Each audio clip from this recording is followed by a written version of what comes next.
¿Iniciamos? Ya, ¿verdad? Bueno, pues muy buenas tardes. Estamos, bueno, tardes en Tijuana, en el norte, y buenas noches en el centro del país.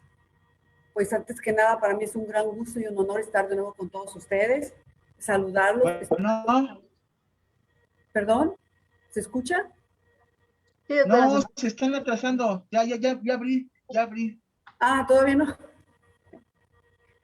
Tú nos dices. Listos, ya, entrando todos. ¿Ya? Ok.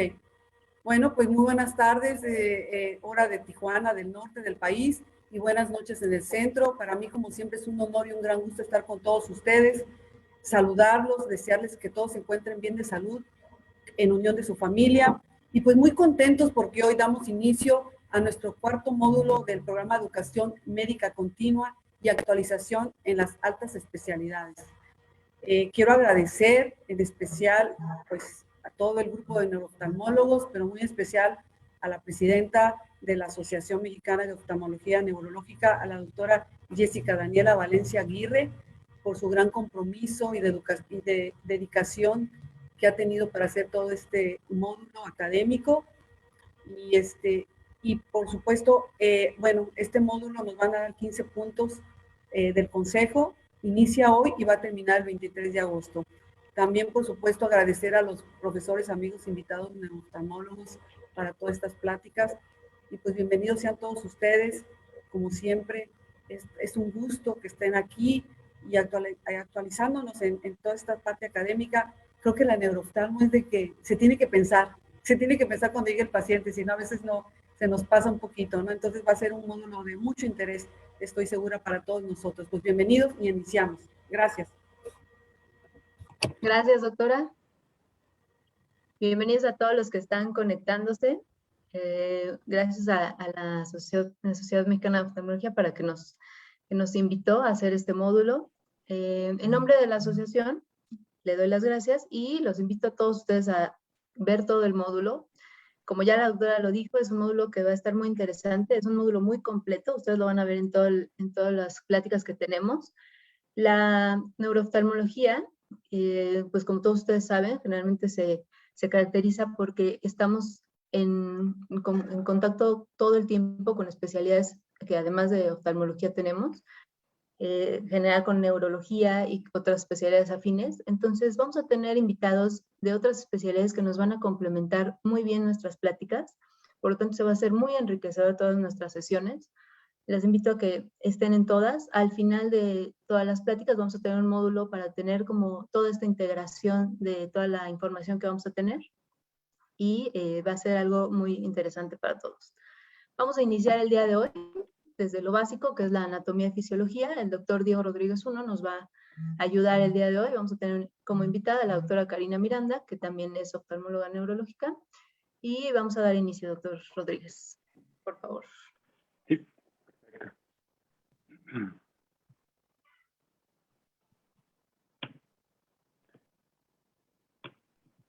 Muy bien. Entonces, ¿ahí ya se ve? Se ve muy bien. Perfecto. Entonces, bueno, vamos a dar inicio a esta plática el día de hoy. En realidad ya saben todos, en general el tema de anatomía suele ser algo relativamente árido, pero vamos a tratar de darle un enfoque un poquito práctico para que sea más entretenido. Entonces vamos a tratar de anatomía y fisiología de la vía visual. Vamos a iniciar definiendo la vía visual, que también se le conoce como sistema visual, vía óptica o vía retino-genículo-estriada, que es una red de transmisión de impulsos nerviosos que va de la retina hasta el cerebro. Cerca de la mitad de las neuronas corticales se van a encargar del procesamiento de información visual y esto lo hace en uno de los sentidos que más neuronas tiene dedicada a una sola función. Para poder estudiarla tenemos que hacer ciertas divisiones y tratar de estructurar el pensamiento de cómo la tenemos organizada, y una manera básica de hacerlo es en este punto de relevo anatómico, por decirlo así, que sería el cuerpo geniculado. Entonces, para empezar, tenemos la vía visual pregeniculada y la vía visual postgeniculada. Dentro de la vía visual pregeniculada también tenemos la vía prequiasmática, tenemos la quiasmática y tenemos la vía postquiasmática. Y en la postgeniculada simplemente es eso, que ya es el último relevo hacia la corteza visual. Hay que entender para poder empezar con la anatomía también cómo se representa retinotópicamente el campo visual. El campo visual lo vamos a tener dividido en superior e inferior con líneas horizontales, una línea horizontal, y nasal y temporal con líneas verticales. Se van a intersectar en el punto de fijación que va a corresponder a la fobia que tenemos justo aquí en el centro, y los campos precisamente de un ojo y de otro que se sobrelapan van a ser nuestro campo visual binocular, que suele ser un poquito más grande en la parte superior que en la parte inferior. La visión binocular va a consistir de dos hemicampos visuales. Para entenderlo de alguna manera, nuestro hemicampo izquierdo, que aquí en este ejemplo, en este diagrama lo tenemos de morado, ¿quién nos lo va a estar dando? El campo visual nasal del ojo derecho y el campo visual temporal del ojo izquierdo. Y por entenderlo de otra manera o de una manera estructural, por decirlo así, en realidad nuestro hemicampo izquierdo lo va a ver la retina temporal del ojo derecho con la retina nasal del ojo izquierdo y viceversa. Nuestro hemicampo derecho en realidad estructuralmente lo va a estar percibiendo o recibiendo la retina temporal del ojo izquierdo y la retina nasal del ojo derecho. Entonces, básicamente, nuestro lado izquierdo anatómico está viendo el lado derecho y viceversa. A nivel de quiasma, los axones de la retina temporal van a permanecer ipsilaterales y los axones de la retina nasal se van a cruzar. Como resultado, tenemos que el tracto óptico derecho va a llevar información del campo visual izquierdo, y el tracto óptico izquierdo va a llevar información del campo visual derecho.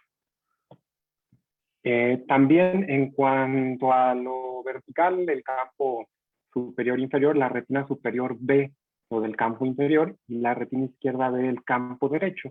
Entonces, nuevamente, volviendo aquí a esta imagen, también para entenderlo de esta manera más práctica, considerando nuestro ojo derecho que está viendo este campo que lo tenemos dividido en 4 cuadrantes, la parte inferior y derecha va por las fibras superiores e izquierdas, lo tenemos representado aquí, que posteriormente sigue este camino. De igual manera, esto que tenemos aquí en morado está inferior e izquierdo y va por donde superior y derecho. Entonces hay que entender siempre que en la vía visual la información va cruzada tanto izquierda a derecha, así como arriba y abajo. Y esta información cruzada se va a preservar desde que inicia hasta que llega a la corteza visual. De tal modo, aquí en el ejemplo también tenemos que lo que vemos arriba a la derecha, que está representado en verde, se va a integrar inferior e izquierdo en la corteza visual y así sucesivamente con todos los 4 cuadrantes de nuestro campo visual. Esta distribución invertida, como ya les decía, se mantiene a todo lo largo de la vía visual hasta la corteza visual primaria.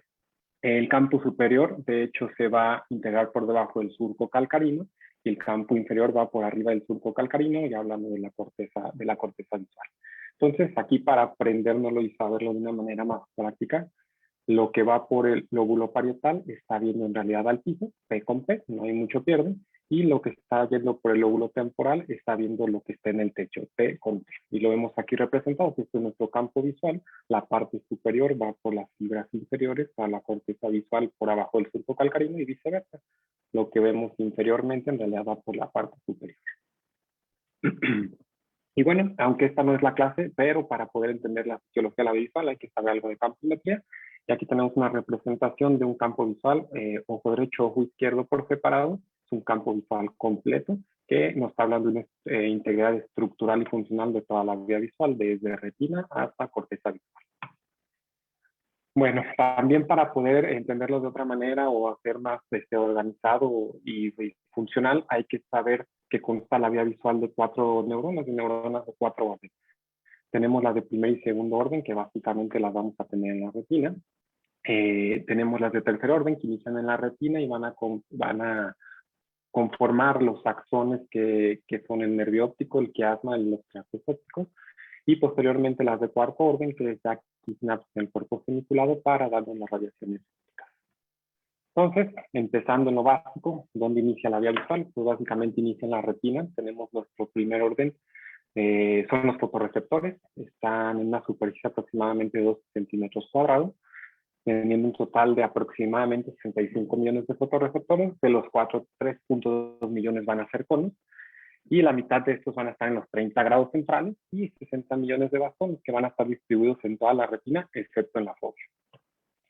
Aquí entender que la densidad de estos va a disminuir drásticamente conforme nos acercamos del centro, teniendo una ausencia completa en el punto del nervio óptico que nos da nuestra mancha ciega, que es nuestro escotoma fisiológico que se encuentra a 17 grados de la fobia y mide aproximadamente 5 por 7 grados. Si vemos aquí el esquema, es también muy fácil de entenderlo. Justo en el punto central de la fobia tenemos la mayor concentración de conos, y lo vemos aquí representado en verde, aquí en la gráfica y en el dibujo, y conforme nos alejamos muy poco del centro, disminuyen abruptamente los conos para quedarse prácticamente en cero, hacia más periferia, y lo vemos aquí nuevamente representado, a diferencia de los bastones, que no tenemos ninguno en la fobia, y posteriormente, conforme nos alejamos, estos incrementan su cantidad, empiezan ya a combinarse conos y bastones, y posteriormente hay una disminución en el conteo de estos conforme nos vamos alejando del centro.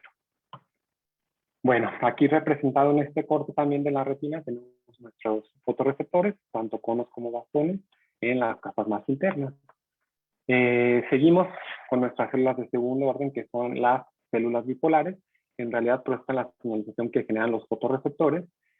Van a hacer la conexión básicamente entre el fotorreceptor y las células ganglionares, y de estos solo hay 10 millones de células bipolares, y entre comillas solo porque aunque son muchísimos, son pocos para la cantidad de fotorreceptores que tenemos, que decíamos que es aproximadamente 65 millones. Entonces, la relación fotorreceptor-célula bipolar central es una a una, siendo un proceso paralelo, y en la retina periférica, conforme nos vamos alejando, la relación está siendo mucho mayor, entonces muchos fotorreceptores llegan a una sola célula bipolar y esto ocasiona una convergencia neural alta.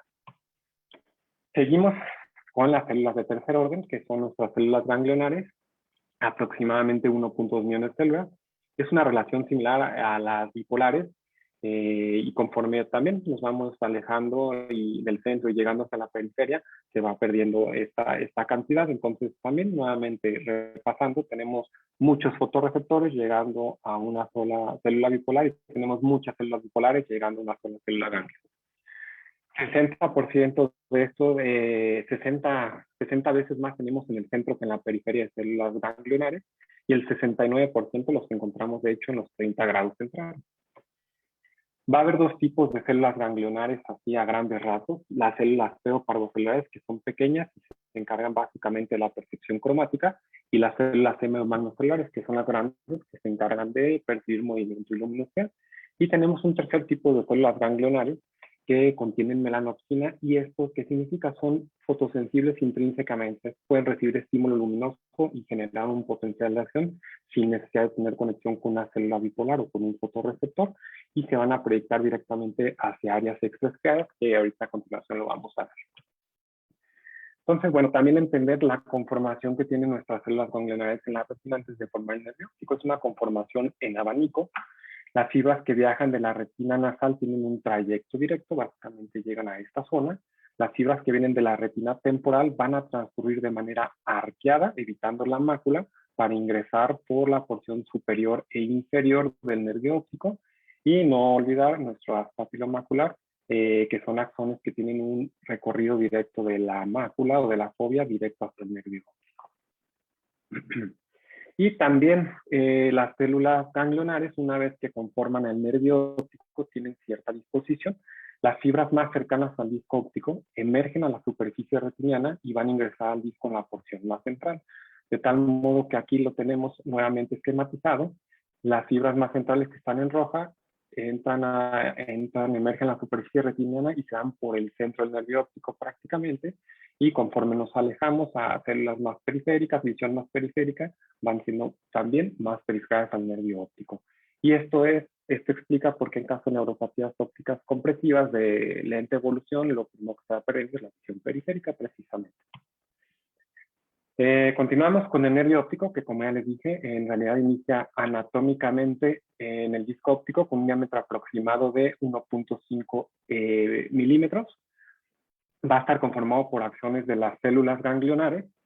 Van a salir por la esclera a través de la lámina cribosa, que contiene 200 a 300 canales aproximadamente, y la irrigación en esta porción va a estar dado por la arteria central de la retina.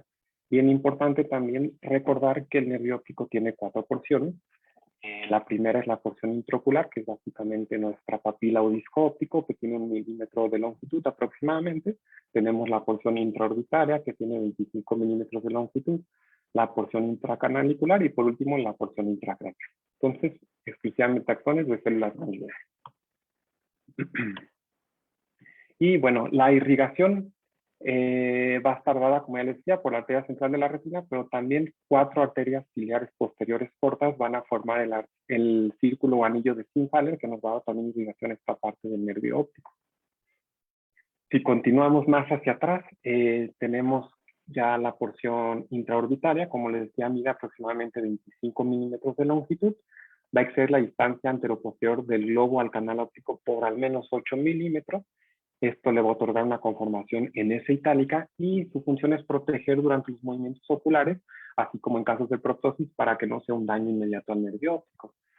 Importante también saber qué pasa a través del anillo de Sim para ingresar a través del canal óptico y recordar esta relación, por eso el dibujo aquí, la cercanía, el contacto directo que tiene con el recto superior y con el recto medial, que nos explicaría también el por qué el dolor ocular a los movimientos durante una neuropatía óptica inflamatoria es todavía más severo cuando el paciente voltea hacia arriba o voltea hacia la ABD. Va a estar mielinizado en su porción extraocular, lo que va a hacer que aumente el diámetro de 3 a 4 milímetros. Las fibras van a estar separadas en túmulos de 300 a 1000 por septos de tejido conectivo y posterior a la esclera va a tener una capa dural contigua a la periórbita del canal y una membrana aracnoidal también contigua al espacio intracraneal subdural, lo que va a permitir que haya un paso libre de líquido cefalorraquídeo alrededor del nervio óptico y hasta el disco, que lo podemos ver aquí en esta imagen, en este corte histopatológico. Vemos justamente este espacio virtual prácticamente, donde hay líquido cefalorraquídeo que está circulando libremente entre la vaina y el nervio óptico. Y bueno, en esta porción va a estar irrigado en realidad por la arteria oftálmica y mayormente por ramas meningias de la misma, pero recordar que justo esta porción también está perforada por la arteria central de la retina y la vena central de la retina, aproximadamente de 10 a 12 milímetros antes del globo ocular, y es por donde van a viajar hasta poder ingresar al ojo por la papila óptica. Y bueno, los axones, como bien sabemos, dependen de la producción metabólica de los cuerpos de las células ganglionares que van a estar en la retina. Por lo tanto, estos axones van a tener transporte anterógrado, retrógrado, tanto de moléculas como organelos y como productos metabólicos. Son completamente dependientes de ATP. Van a ser muy sensibles a cualquier daño isquémico, inflamación y compresión, y por eso es que cualquier causa que provoque una interrupción en el flujo axonal va a producir un edema que va a ser clínicamente observable. Pasando a la porción intracanalicular, como su nombre lo dice, va por el canal óptico, el cual se encuentra en el ala menor del esfenoide, y la pared medial es la más delgada y con riesgo de fractura en caso de traumatismos. Se encuentra fijo a las paredes del canal por cierto tejido conectivo, y aquí es muy susceptible a cualquier daño, ya sea traumático, porque es un triángulo la órbita, entonces la energía descarga hacia el lápiz. Pero también es muy frecuente el daño por compresión, ya que cualquier crecimiento óseo o tumoral como tipo meningioma, aquí causa compresión y al no haber lugar hacia donde desplazarse, el daño va a ser bastante severo. Y por último, la porción intracraneal, ya aquí pierde su vaina el nervio óptico, va por arriba del giro recto del lóbulo frontal y el tracto olfatorio, lateral a la arteria carótida interna, cercanía al seno cavernoso, que justo lo vemos aquí en el dibujo, vemos el seno cavernoso, el pecho, el seno cavernoso de azul, la arteria carótida interna, y aquí los dos nervios ópticos, y en esta porción su irrigación va a estar dada por ramas pequeñas de la carótida interna, por ramas de la cerebral anterior y por ramas de la comunicante anterior. Y bueno, aquí tenemos un caso de un masculino de 25 años con una agudeza visual en ojo izquierdo 20/400 que no mejora, una visión cromática 3 de 8, con diagnóstico de neuropatía óptica inflamatoria izquierda típica, y vemos campo visual. Sabemos que es una patología nervio óptico, ya que el ojo derecho está completamente normal, y el ojo izquierdo ya lo veremos también más adelante, pero es un escotoma fococentral, lo que nos hablaría de un daño directo al nervio óptico. Y aquí tenemos otro ejemplo también, ojo izquierdo completamente sano, por lo que sabemos que el ojo derecho es un problema de nervio óptico y no más atrás en la vía visual. Es un defecto básicamente altitudinal inferior, lo que nos estaría dando la idea probable de que se trate de una neuropatía óptica isquémica. Y bueno, ahora sí llegamos al quiasma. la cual es una estructura aplanada a 10 milímetros por arriba del hipófisis, que va a estar separada de esta por líquido, que se encuentra en la cisterna quiasmática inferior, también llamada cisterna supracelular, que es este espacio aquí. Va a medir 12 milímetros de ancho, 8 milímetros de largo, con un grosor de 4 milímetros, y va a presentar una inclinación aproximada de 45 grados. Este va a estar anterior al hipotálamo y a la porción inferior del tercer ventrículo, y lo podemos ver también aquí nuevamente, esta inclinación, y el tercer ventrículo y el hipotálamo aquí, básicamente contactando la parte posterior del quiasma. ¿Qué relaciones guarda el quiasma óptico? Lateralmente tenemos a las arterias carótidas e inferolateralmente tenemos al seno cavernoso, que lo vemos aquí en azul. Y bueno, inferior, la relación que debemos siempre tener presente y conocer es la glándula hipófisis. Aquí tenemos la irrigación, como ya les comentaba, desde los nervios ópticos, que va a estar dada también por la arteria comunicante anterior, la arteria cerebral anterior, que igualmente va a irrigar la parte frontal del quiasma, y la parte posterior del quiasma va a estar dada por la comunicante posterior y algunas ramas de la arteria basilar, que lo vemos nuevamente. Y bueno, saber también que el quiasma, de acuerdo a su posición anatómica, va a tener ciertas variantes. Básicamente son tres. Tenemos aquí en el centro un quiasma normal, también llamado un quiasma fijado, y esto va a estar dado respecto a la posición que tiene con la silla turca. Aquí el quiasma está justo por arriba de la glándula hipófisis o del diafragma celular, pero podemos tener un quiasma prefijado en 17% de la población, que significa que está el quiasma por arriba del tubérculo celular, o puede ser un quiasma posfijado en el 4% de la población, que está un poquito más hacia atrás, y la referencia es que está sobre el dorso celular.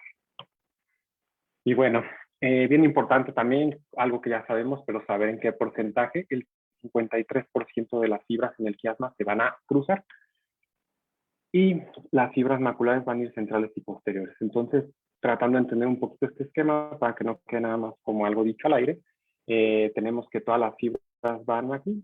Una vez que llegan al quiasma, recordar que las fibras de la retina temporal van ipsilaterales, las fibras de la retina nasal son las que se decruzan, y estas fibras decruzadas representan el 53%.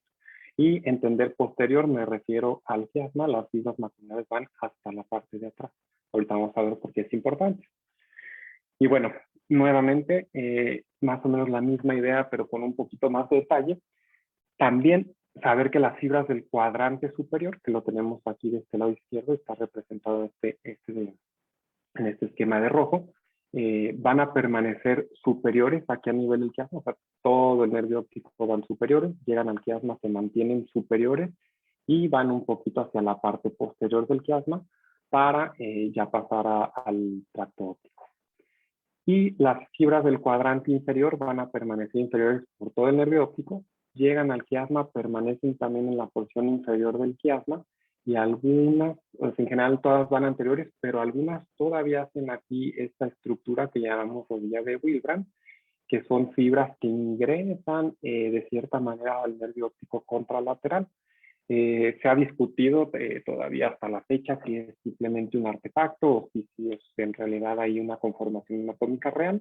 Pero bueno, hay muchas explicaciones, hay muchas teorías y hay mucha evidencia de que sí es algo real.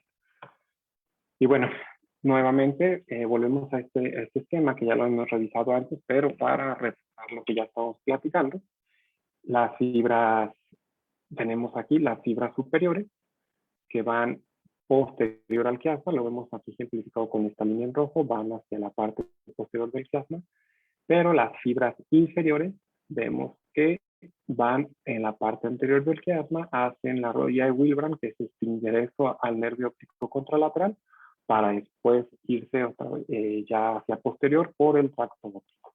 Entonces siempre tener en cuenta esta relación, y es igual para ambos ojos, ya que esto nos va a explicar algunos defectos campimétricos. Y bueno, ¿qué defectos campimétricos podemos tener a nivel del quiasma?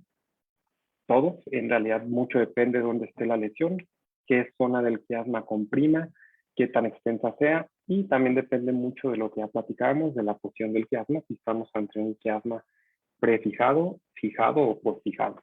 Entonces podemos tener escotomas del unión en caso donde se alcanza a dar una lesión hacia la parte más hacia el nervio óptico que el quiasma, nuestro típico defecto bitemporal, que constituye en realidad una compresión a todo el cuerpo del quiasma. Podemos tener efectos hemiquiasmáticos. ¿Qué significa esto? Es una compresión tan grande y lateralizada a su lado que tenemos pérdida completa del campo visual del ojo ipsilateral y tenemos pérdida del campo temporal contralateral. Pero también podemos tener hemianopsias bitemporales centrales, que es este defecto pequeño, donde se respeta la periferia, pero la parte central está afectada. Y esto por lo que les comentaba, que las fibras maculares van hacia la parte posterior del quiasma, por lo que alguna compresión pequeña, tumoral o cualquier otra cosa que se localice justo en la parte posterior del quiasma, nos puede dar este tipo de defectos. Nuevamente aquí lo vemos, ejemplificado con colores. Compresiones, las más comunes, que compriman todo, casi todo el quiasma, nos van a dar nuestras hemianopsias bitemporales. Puede ser en caso de adenomas o de meningiomas. Vamos a tener los escotomas o síndrome de la unión. ¿Qué significa esto? Está comprimiendo al nervio óptico, por lo que tenemos visión de un ojo. Y tenemos estas fibras que cruzan aquí la estructura que ya definimos como Roger Wilbrand, que son del lado contralateral y que nos van a dar este defecto. Y nuevamente, hablando de los defectos hemianópticos bitemporales centrales, una compresión justo en la parte posterior del quiasma, que puede estar inclusive dado por hidrocefalia. Ya decíamos que el tercer ventrículo lo tenemos justo aquí, en la parte posterior del quiasma, entonces aumento del volumen de líquido cefalorraquídeo en el tercer ventrículo puede dar cierta compresión, nos puede producir este tipo de defectos. Así también como pinealomas, faringiomas o algún meningioma en el tubérculo, en el dorso celular, perdón. Y bueno, nuevamente vamos con un ejemplo. Tenemos aquí una paciente de 39 años con una lesión celar que podemos observar tanto aquí en los cortes coronales como en los cortes sagitales. Vemos esta lesión hiperintensa que comprime y desplaza el quiasma hacia arriba. Está justo en la zona celar y excede hacia la región supracelular causando esta alteración. Tiene una agudeza visual del ojo derecho 20/400, ojo izquierdo contra dedos, y podemos observar el defecto bitemporal que está un poco más involucrado, más afectado el ojo izquierdo que el ojo derecho, pero básicamente aquí tenemos el diagnóstico de un síndrome quiasmático exclusivamente cantimétrico y ya con imagen se corrobora la lesión. Aquí tenemos otro ejemplo de lo que les ya decía. Si es una lesión más extensa o más grande, puede darnos un efecto hemiquiasmático donde perdemos visión totalmente de un ojo. En este caso, un paciente de 53 años con un adenoma recidivante, una agudeza visual del ojo derecho 20/200 que corrige hasta 20/40, ojo izquierdo está en no percepción de luz, con una Ishihara del ojo derecho 8/8. Y si vemos aquí nuevamente la resonancia magnética, es muy claro porque está más afectado el ojo izquierdo. Tenemos aquí también en los cortes axiales, vemos la lesión, justo esta bolita, está más lateralizada hacia el lado izquierdo. Y aquí en los cortes coronales, nuevamente vemos esta lesión justo en la región celar, pero más hacia el lado izquierdo, por lo que sí nos está comprimiendo justamente hacia ese lado. Y bueno, aunque la idea en la neurooftalmología, ya lo veremos más adelante en el curso, son los campos visuales cinéticos. El estático tiene su lugar también, sobre todo si no tenemos acceso al cinético. Y aquí claramente tenemos unos campos estáticos donde podemos ver un defecto que ya nos está sugiriendo una hemianopsia bitemporal. No está completa, pero bueno, ya verlos aquí nos arroja la sospecha. Bien importante saber que los campos deben ir en esta forma para poder imaginarnos, ya que de otra manera pudiera pasarnos como defectos inespecíficos y al verlo así ya estamos ante la sospecha de algo probablemente quiasmático. Aquí tenemos uno mucho más claro donde creo que no habría pierde al ver esto, aunque lo veamos separado, simplemente saber que la mitad del campo visual está perdido, respeta perfectamente la línea vertical de un ojo y del otro. Entonces, si los acomodamos nuevamente de manera correcta, que es ojo derecho frente a ojo derecho, ojo izquierdo frente a ojo izquierdo, podemos observar perfectamente que estamos ante una hemianopsia bitemporal. Y bueno, dejamos ya atrás el quiasma y seguimos con los tractos ópticos. Estos conectan al quiasma con el cuerpo geniculado lateral.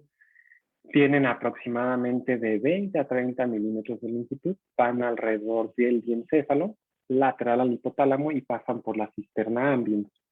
Un daño directamente al tracto óptico, aunque es bastante extraño, nos va a generar un defecto pupilar frente relativo contralateral.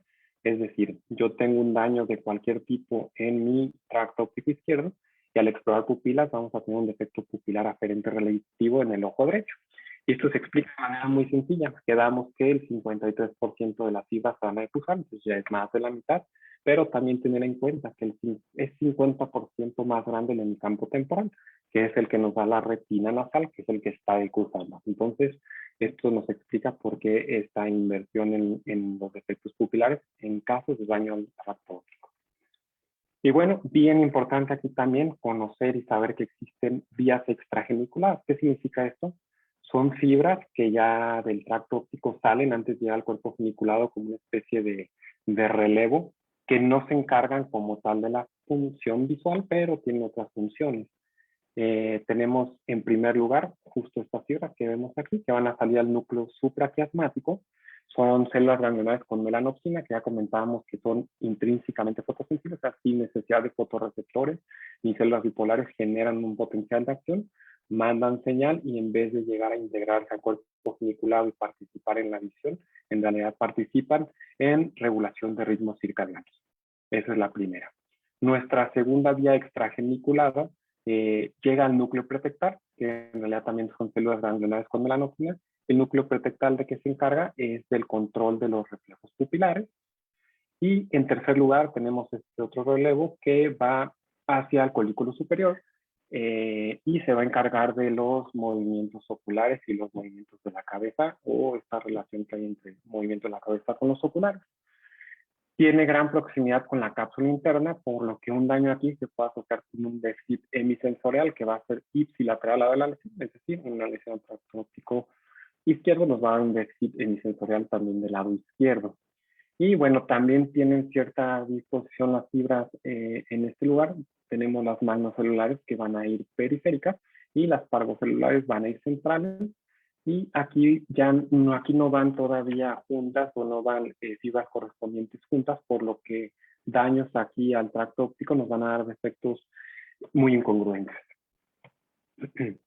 Y llegamos ahora sí al cuerpo genicular lateral, que es nuestra vía de relevo, nuestro lugar de sinapsis.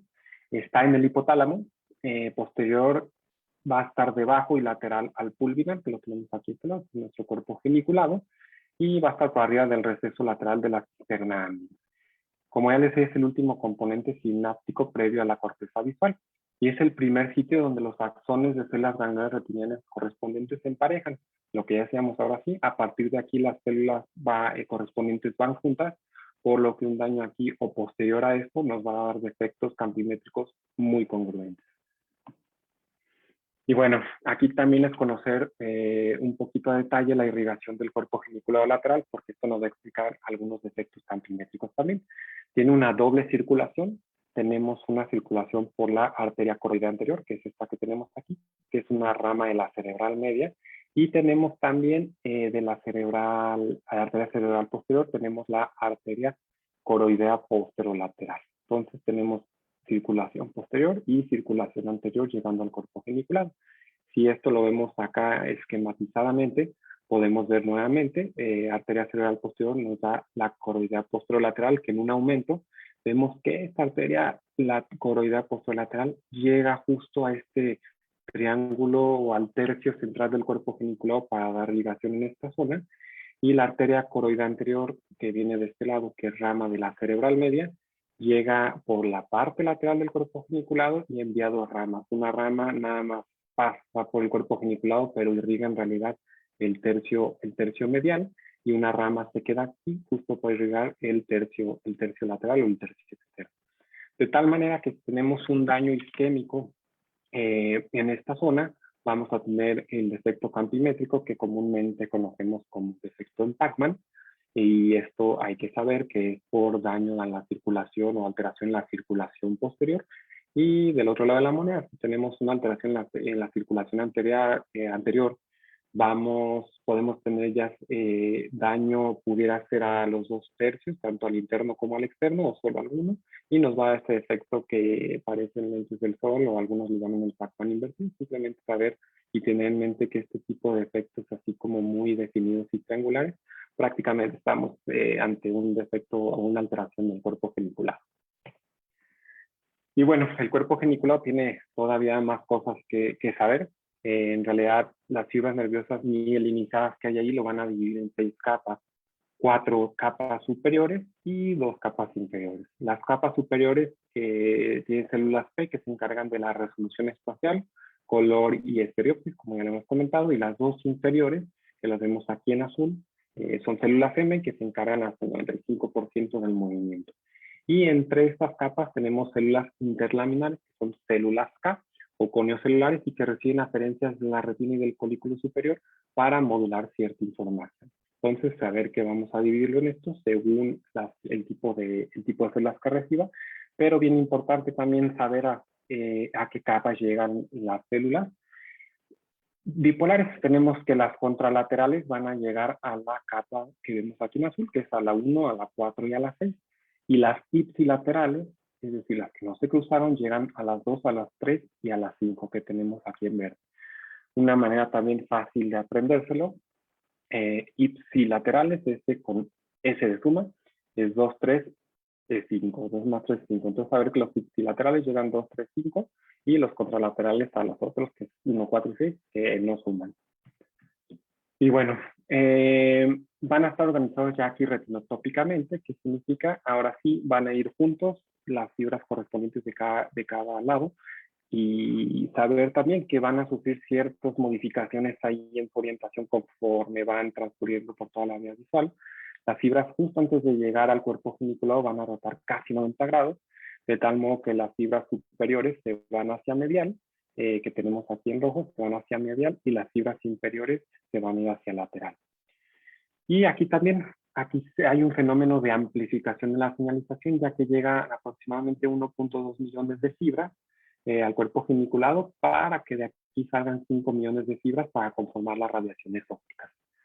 Las lesiones son extrañas y suelen ser vasculares y van a estar asociadas a un defecto pupilar relativo cuando está lesionado justo el cuerpo geniculado o a 16 milímetros de él. Y bueno, nuevamente lo que ya habíamos platicado, los defectos campimétricos que va a haber según la alteración de la zona del cuerpo geniculado, según la alteración vascular que pueda representarse, pero volvemos a lo mismo, tratar de entender que estos defectos que le llamamos sectoranopsias homónimas congruentes van a estar dados por alteración del cuerpo genicular, que son defectos relativamente como una rebanada de pie y una rebanada de pizza. Y bueno, también con algunos ejemplos, pues un masculino de 26 años que negó diplopia, negó baja visual, pero fue posoperado de radiocirugía por una malformación arteriovenosa talámica. Podemos ver aquí su estudio por resonancia magnética. Justamente aquí del lado derecho tenemos esta alteración justo pegado al tálamo, que es donde ya platicamos que es el cuerpo geniculado, se puede ver aquí, y se puede ver en otros cortes también en esta zona donde hay cicatrización y gliosis, y alteración un poquito hacia las estructuras. Y campimétricamente, como ya decía, si es una lesión derecha, vamos a tener una sectoranopsia homónima congruente izquierda, o sea, totalmente contralateral al lado de la lesión. Se fijan, básicamente es lo mismo, simplemente que el campo visual nasal es más pequeño que el campo visual temporal, por lo que aquí da la idea como que el defecto es un poquito más grande, pero en realidad es básicamente el mismo. Y bueno, ahora sí, partiendo del núcleo geniculado, vienen las radiaciones ópticas que salen y se proyectan a la corteza estriada o corteza visual. Aquí sí, las fibras retinianas correspondientes, como ya les dije en repetidas ocasiones, van juntas. Las fibras superiores van a ir por el lóbulo parietal, cerca de la cápsula interna, las vemos aquí en morado, y llegan hacia en la parte superior de la corteza visual o por arriba del surco calcáreo. Y las fibras inferiores van a ir, inicialmente van ventral, hacia adelante al lóbulo temporal, para después hacerse laterales y posteriormente dirigirse hacia atrás y para integrarse en la corteza visual, en la parte inferior. Básicamente rodean al asta temporal del ventrículo lateral. Entonces, esto también nos explica ciertos defectos campimétricos en casos de hidrocefalia o casos de aumento del volumen en los ventrículos laterales. Y saber que las fibras maculares van laterales. Y nuevamente, retomando el esquema, todo en la vía visual va cruzada. Lo que está arriba lo estamos viendo con la retina inferior.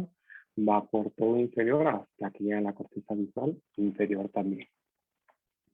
Y bueno, un daño postgeniculado va a estar caracterizado, como ya les comenté, por defectos contralaterales, muy congruentes, que no van a estar asociados a atrofia óptica porque no hay una degeneración transsináptica en el cuerpo genicular lateral. Entonces, lesiones posteriores en esta zona no van a dar defectos pupilares y no van a dar atrofia óptica. Saber también que las fibras de la periferia extrema nasal, que en realidad, ¿qué nos dan? Tenemos aquí nuevamente, para entenderlo, fibras nasales del extrema periferia nos dan nuestro campo visual temporal más periférico o la creciente temporal. Van a ir por el asa de Meyer y en su porción más rostral, o sea, lo más anterior que se puede para llegar a la. ¿Qué pasa? Si hay una lesión en alguna de estas zonas, es la única zona o la única explicación para que un daño postgeniculado nos dé un defecto unilateral en el campo visual. Esto sí es bastante raro verlo, pero esta es la explicación que pudiéramos tener. Recordar que el asa de Meyer está en el lóbulo temporal, muy anterior, lo que les decía, rodeando aquí al asta temporal de los ventrículos laterales, que también puede ser dañada por algún procedimiento quirúrgico o alguna otra tumoración. Y bueno, ¿qué nos va a dar de defecto? Son efectos cuadrantanopsias homónimas. Depende si está afectada las radiaciones del parietal, que dijimos van a hacer que dé al piso, entonces son cuadrantanopsias inferiores. Si están alteradas las radiaciones temporales, van a ser cuadrantanopsias superiores, ya que están viendo al techo, y saber siempre que son homónimas y son congruentes. Bueno, aquí les tengo también justo un ejemplo de lo que ya comentamos, un paciente de 42 años, posoperado de lobectomía temporal derecha, ya que tenía una esclerosis mesial temporal, entonces básicamente tiene una epilepsia estructural, difícil manejo médico, por lo que se sometió a tratamiento quirúrgico. El paciente en realidad es de los que no se quejó nada, podemos también ver su agudeza visual de 20/20 sin ningún problema en discromatopsia, pupilas perfectamente normales, pero en la campimetría vemos esta cuadrantanopsia homónima superior izquierda y podemos ver el estudio por resonancia magnética ya donde se hizo la lobectomía, quitan lóbulo temporal, por lo cual lesionan las radiaciones ópticas temporales o el asa de Meyer que ven hacia el techo y nos deja este defecto. Que, bueno, básicamente entender que esto pues, no es recuperable, sin embargo, pues el resto del campo visual está conservado.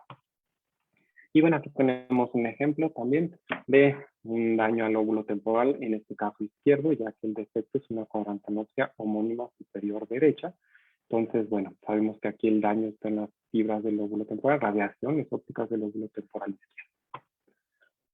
Y bueno, también hay daño en parietales, pues un ejemplo perfecto, es una paciente de 50 años, posoperada meningioma de la convexidad, parietal izquierdo, vemos aquí el estudio por resonancia con todas las alteraciones propias del procedimiento quirúrgico y con este efecto campimétrico. Nuevamente es una paciente que veía perfectamente bien, agudeza visual de 20/20, ambos ojos sin discromatopsia, pero bueno, tiene este efecto campimétrico bien marcado. Y bueno, sí, también me han preguntado, ¿puede haber una combinación de ambas? Claro que sí. Si hay daño tanto al lóbulo parietal y lóbulo temporal, en realidad ya vamos a tener un defecto, una hemianopsia, un defecto hemianóptico, como en este caso es un paciente de 42 años con una hemorragia intraparenquimatosa espontánea, que fue postoperado de drenaje, tuvo una pérdida del campo derecho posterior al drenaje, posterior a la cirugía, y nuevamente, paciente con agudeza visual 20/20 sin discromatopsia, pero vemos perfectamente el campo visual como tenemos afectado, perdió completamente el campo derecho.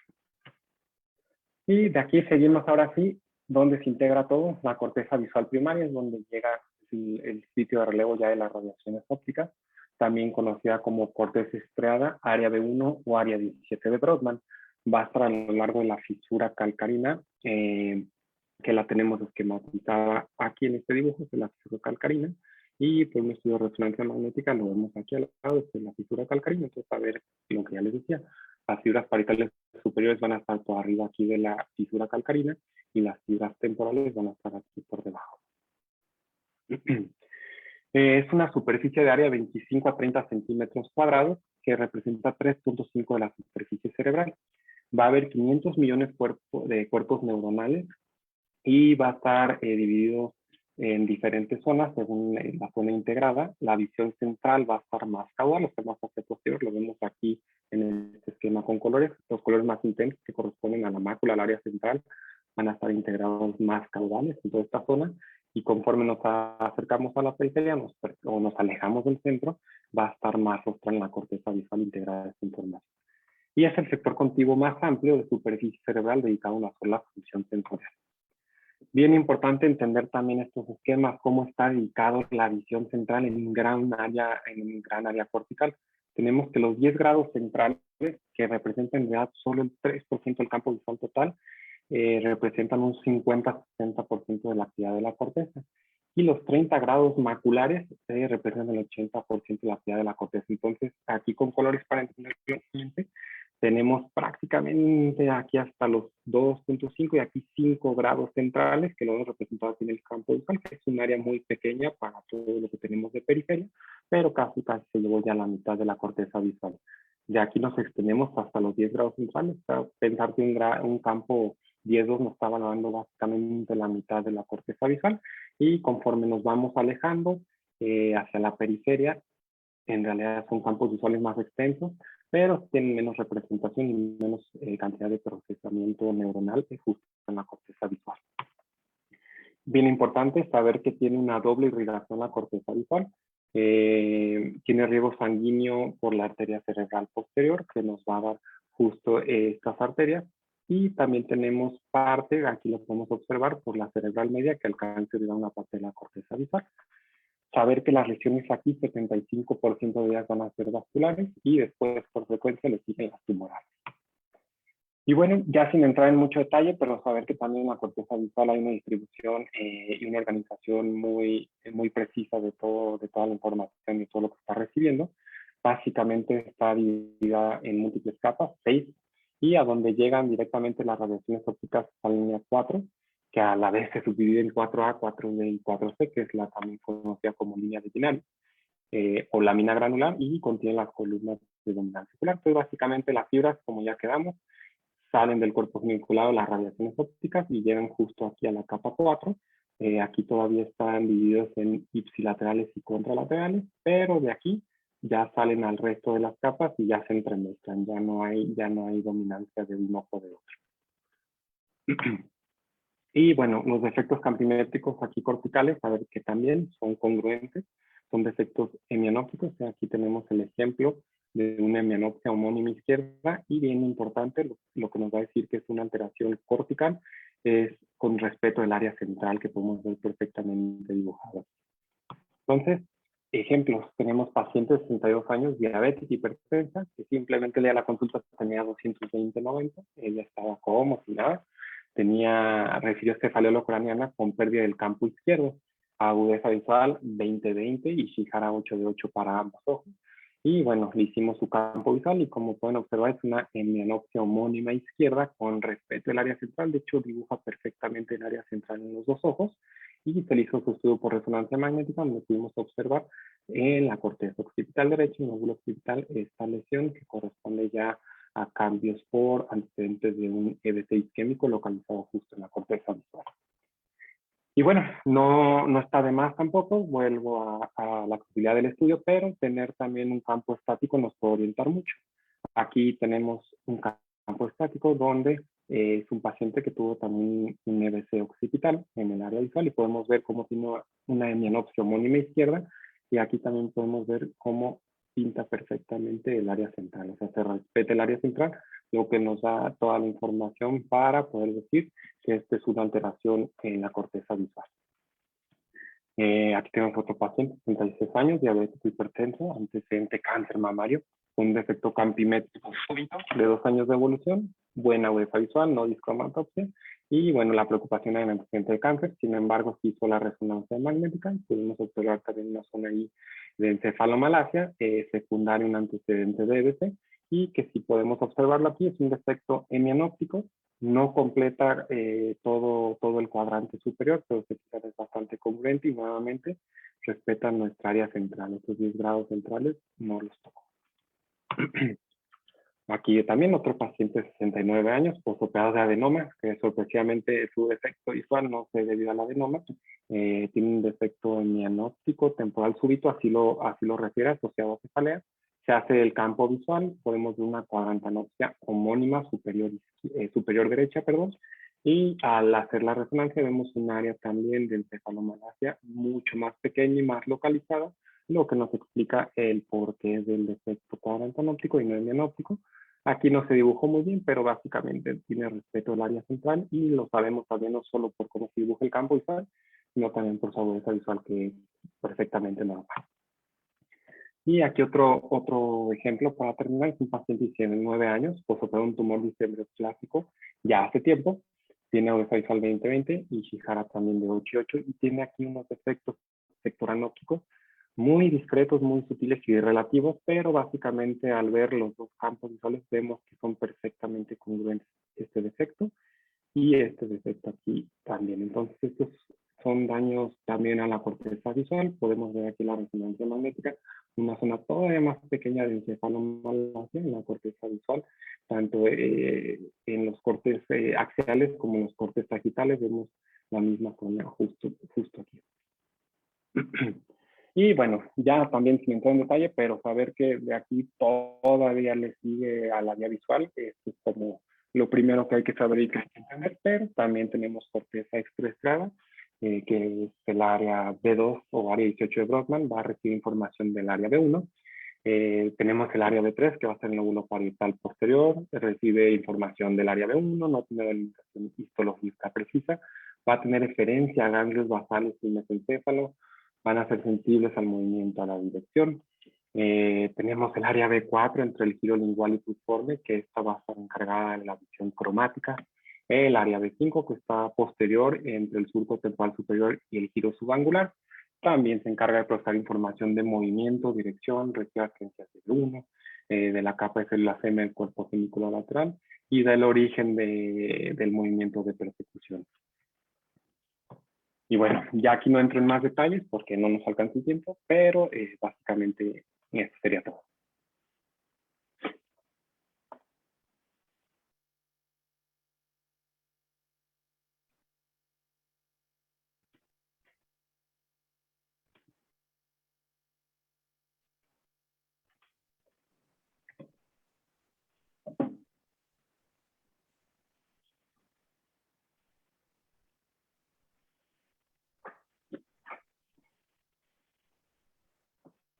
Doctora Jessica, esperamos indicaciones para poder hacer mis comentarios o... Sí, ya, en cuanto ¿Ya? gustes. Sí, sí, sí. Perfecto, muy bien. Bueno, pues buenas noches. Primero que nada, felicitar al doctor Diego. La verdad es que son temas muy áridos y creo que en poco tiempo logró pues sintetizar bastante de lo de la anatomía y de la fisiología. Y los puntos clave que yo quisiera recalcar o dar como las perlas de este tema es que primero que nada no podemos detectar lo anormal si no conocemos lo normal. ¿A qué me refiero con esto? Pues tenemos que conocer perfectamente bien cuáles serían las funciones normales y pues cómo se conforma toda la vía visual y su relación tanto campimétrica como de la función de la visión al color y también de la visión pupilar, para que cuando encontremos una anomalía en nuestros pacientes, pues podamos tanto detectarla como poderle dar un valor localizador, porque justamente de eso se trata la neurooftalmología.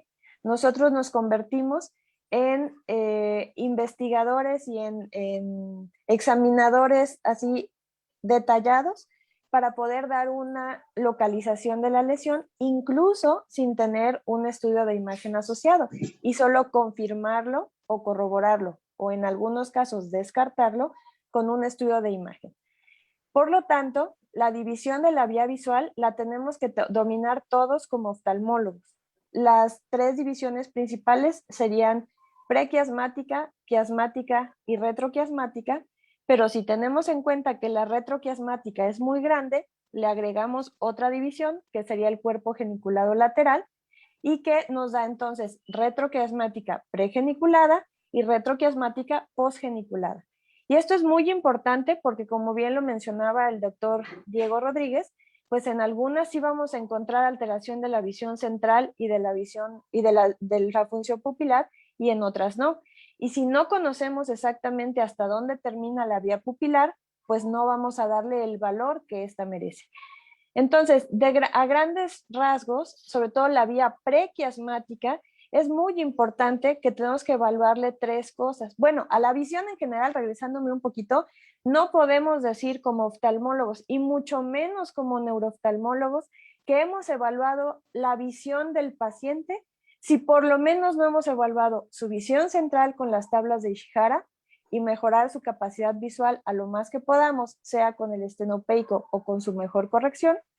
La visión al color, que por lo menos podemos utilizar las tablas de Ishihara, que sabemos que no están diseñadas para condiciones adquiridas, sino para congénitas, pero que en la disfunción de la visión cromática adquirida atribuible al nervio óptico, pues va a ser la rojo-verde, y esta va a ser muy asimétrica. Entonces, por eso le damos un valor. Que ojo, hay excepciones en donde el paciente no puede ver bien y encontramos otros métodos para valorar la visión cromática. Pero la otra muy importante también sería la campimetría. La visión tenemos que ver tanto la central con la cartilla de Snellen como la campimetría en general, que no forzosamente tiene que ser de entrada en el consultorio con un campímetro. A veces valorándola por cuadrantes en cuentadedos es más que suficiente para detectar defectos gruesos y la visión cromática. Esto es importante porque no se hace de rutina ni en la formación del oftalmólogo general ni en las demás subespecialidades.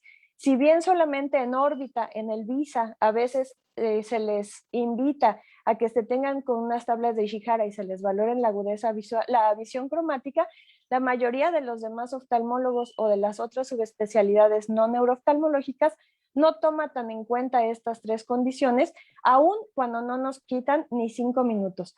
Y la otra, muy importante, también es la visión pupilar. No me van a dejar mentir que en muchas ocasiones contamos con el apoyo entre compañeros y nos presentan los casos a los neurooftalmólogos y con mucho gusto estamos para apoyarles. De hecho, es muy bonito cuando se acercan a nosotros y nosotros nos acercamos a ustedes de otras áreas, pero nosotros preguntamos, oye, ¿y la pupila cómo está? Y la mayoría de las veces no la tomaron en cuenta o ya incluso dilataron al paciente y no se vio, siendo que son puntos clave para la localización de la lesión. Entonces, vía prequiasmática, generalmente si es atribuible a nervio óptico, nos va a dar baja visual, discromatopsia, generalmente rojo-verde, y defecto pupilar aferente, sobre todo cuando son defectos unilaterales, porque va a ser tan asimétrico el defecto que la pupila de un lado va a estar muy marcado el defecto pupilar y del otro no.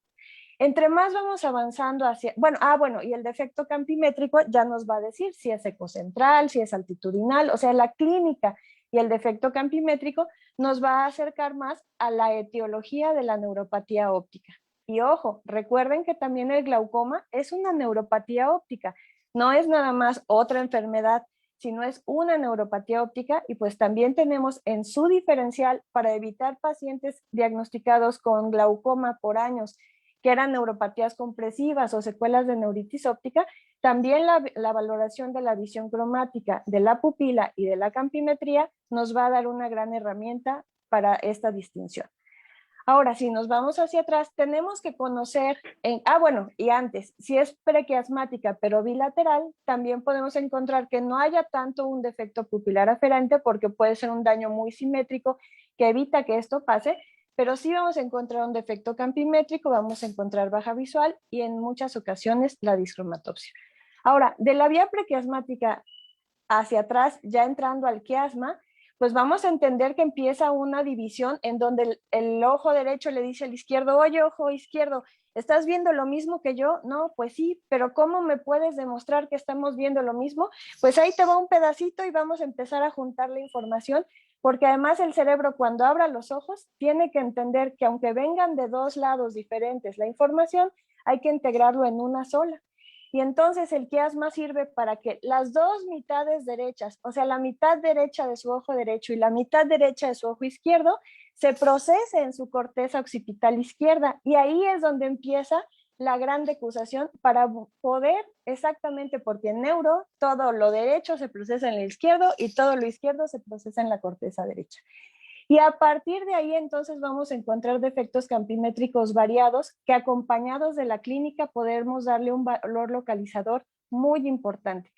Por eso es importante conocer que entonces a partir del quiasma hacia atrás podemos encontrar defectos bilaterales, pero que el único lugar en donde van a ser heterónimos es el quiasma. Sin embargo, puede tener muchísimas representaciones, pero el único lugar va a ser, en donde pudiéramos encontrar algo heterónimo es el quiasma por esta decusación.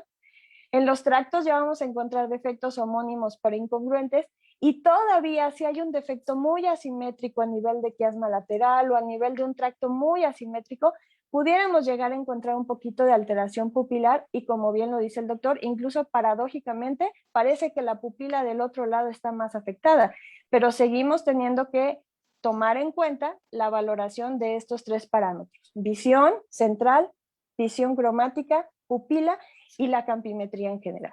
Ahora, el cuerpo geniculado lateral, recordemos que es el gran filtro del cerebro porque es parte del tálamo. Recordemos que el tálamo es el que filtra toda la información para empaquetarla perfectamente bien en donde le corresponde, y es altamente tocoso. No puede dejar pasar algo que no sea de esa capita para que no pueda llegar a donde tiene que conectarse.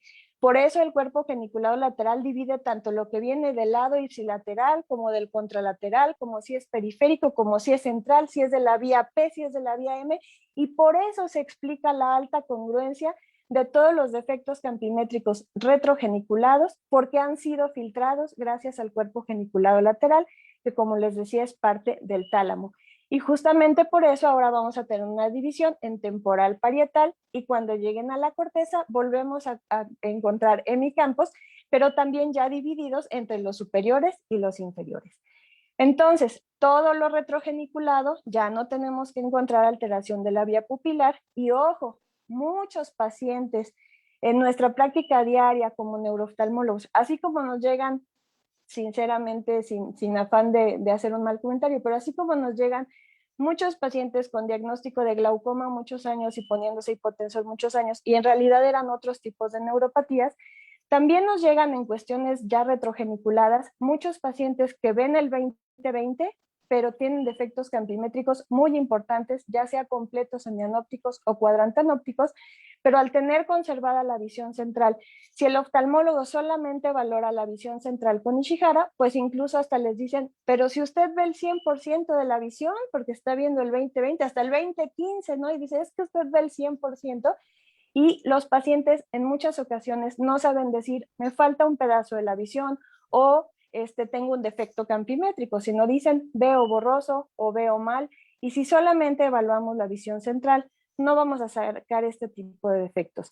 Y recordar que en muchas ocasiones la única manifestación de un evento vascular cerebral puede ser solamente un defecto campimétrico.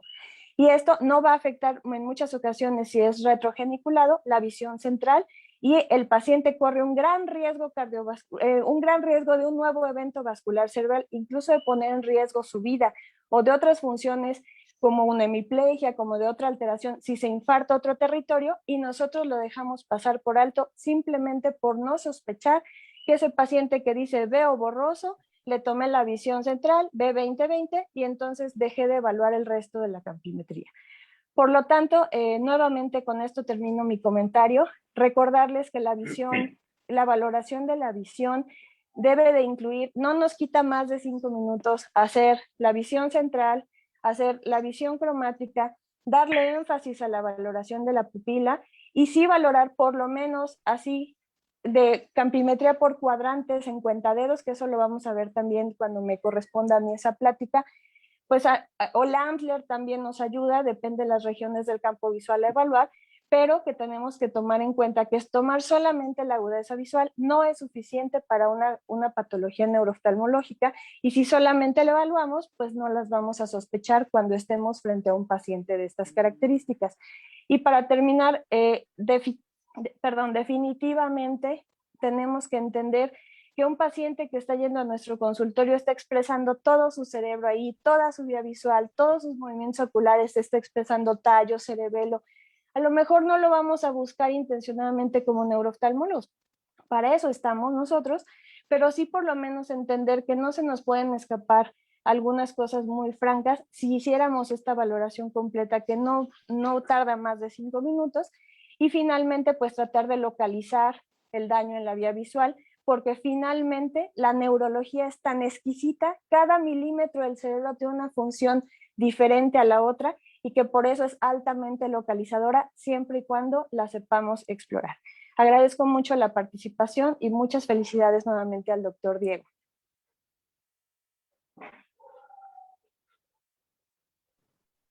Gracias, doctora Miranda.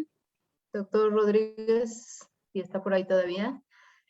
Vamos a ver si hay algún comentario, alguna pregunta de los que están conectados. Fue una plática muy buena, está bastante...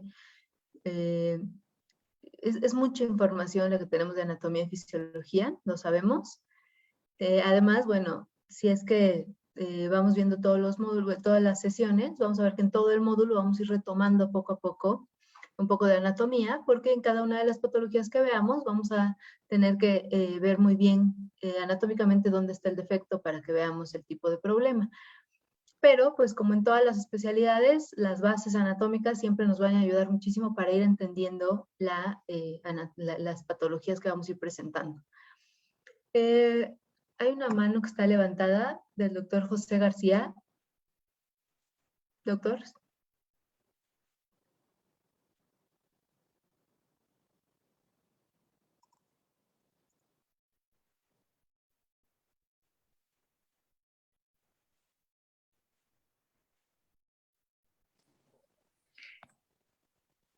Para decirle que está bloqueado el chat y no sabemos si debemos poner allí el número del consejo. No, doctor, bueno, no está bloqueado el chat. Me parece que justamente están mandando, todos los que estén, por favor, ahorita conectados, manden por favor su... Dicen que está deshabilitado. Bueno, ahorita lo checamos porque ahorita estoy viendo justamente en el chat, hay varios ya que están poniendo su nombre y el número de consejo. De cualquier forma, al momento de haber hecho la inscripción, les piden el número de consejo. Entonces no es necesario que estén poniendo su número, ya con que se hayan conectado, ya nosotros tenemos el registro de quienes se están conectando. Pero pueden mandar su nombre y su número.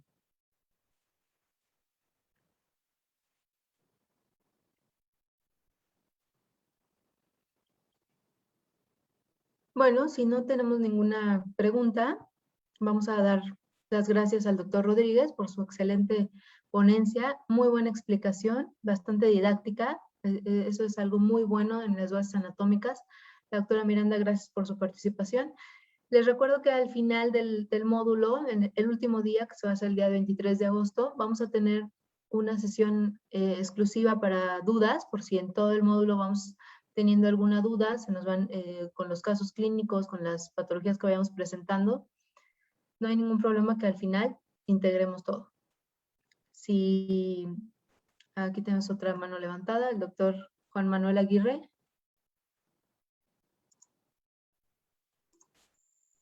Sí, ¿va a haber alguna evaluación al final, intermedia o algo por el estilo? Doctor, la evaluación va a ser al final.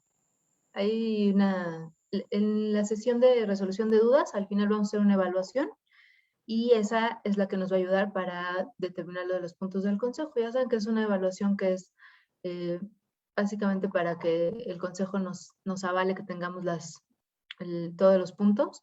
Es una evaluación relativamente sencilla si estamos constantes en las sesiones. La verdad es que justamente por eso vamos a tener la resolución de dudas al final. Doctor Diego.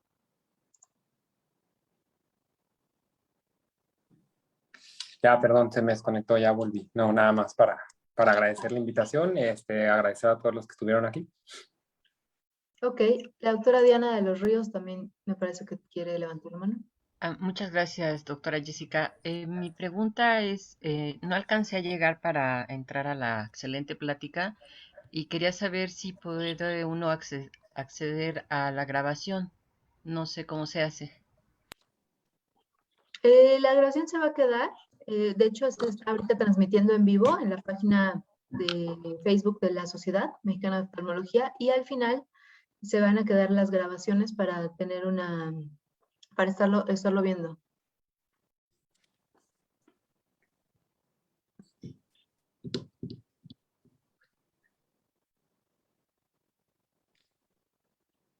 Doctor José García.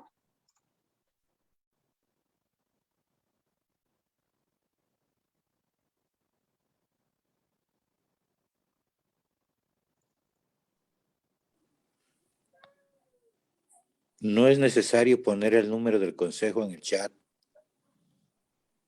No, no es necesario, se los reiteramos, pueden ponerlo, no hay ningún problema.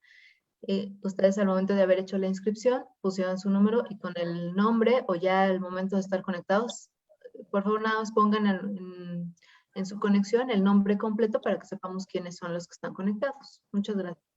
Muy bien. Doctor Sánchez, John Sánchez.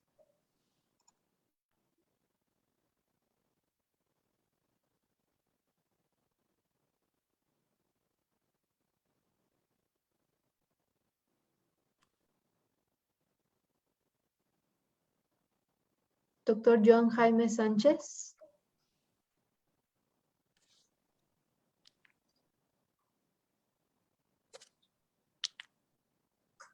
Bueno, me parece que no nos escucha. Doctor Diego Romero.